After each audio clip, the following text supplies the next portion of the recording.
Assalamualaikum warahmatullahi wabarakatuh. Perkenalkan, nama saya Fauzia Rahmi. Saya mahasiswa Universitas Terbuka dengan NIM 859897785. Dan pada kegiatan ini, saya mendapatkan tugas dari Bu Tutor mengenai praktikum IPA di SD, yang mana saya akan membahas mengenai penteparan deterjen terhadap perkecambahan kacang hijau. Simak videonya ya.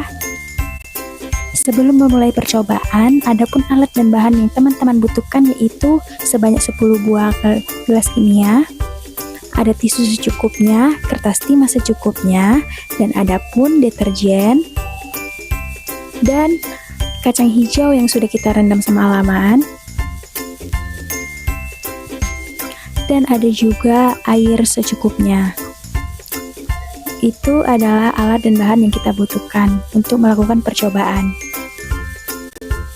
Selanjutnya, kita akan melarutkan deterjen pada air yang sudah kita sediakan sampai benar-benar larut dengan air yang sudah kita sediakan. Dan tahap selanjutnya, kita akan memasuki perpindahan deterjen kepada gelas kimia yang sudah kita beri label masing-masing sampai pada gelas kimia yang terakhir.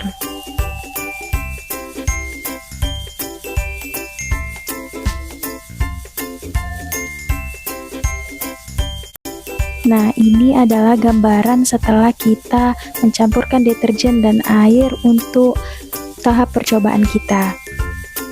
Selanjutnya, setelah tahap ini, kita akan memasukkan tisu pada gelas kimia yang sudah kita beri label masing-masing, namun pada gelas kimia yang belum kita campur oleh deterjen dan air. Setelah kita memasuki tisu pada gelas kimia yang belum tercampur oleh deterjen dan air, kita akan memasukkan biji kacang hijaunya ke dalam gelas kimia yang sudah kita beri tisu, beberapa biji. Setelah kita memasukkan biji pada gelas kimia masing-masing, lalu tahap selanjutnya kita akan memasukkan air deterjen dengan gelas kimia yang sudah kita beri kacang hijau pada masing-masing gelas sampai pada gelas terakhir. Setelah tahap ini kita lakukan, kita akan menunggu hasil percobaan kita selama 24 jam.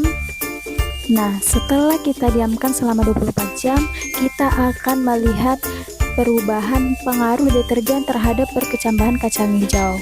Nah, pada masing-masing gelas yang sudah kita beri label, adapun perubahan warna seperti 100% deterjen kacang hijau menjadi menghitam dan membusuk, dan pada gelas kimia 50% dan gelas kimia lainnya yang sudah tercampur pada deterjen, pengaruhnya terhadap perkecambahan kacang hijau ini tidak dapat bertumbuh dan berkembang, sehingga kacang-kacang yang ada di dalam gelas kimia yang sudah kena deterjen membusuk dan ada juga yang layu.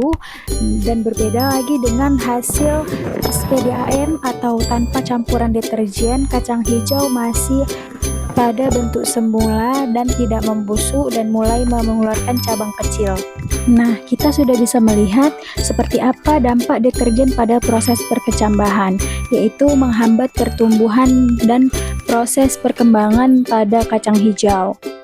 Meskipun deterjen berfungsi untuk membersihkan, ternyata dapat memberikan dampak pada proses perkecambahan kacang hijau.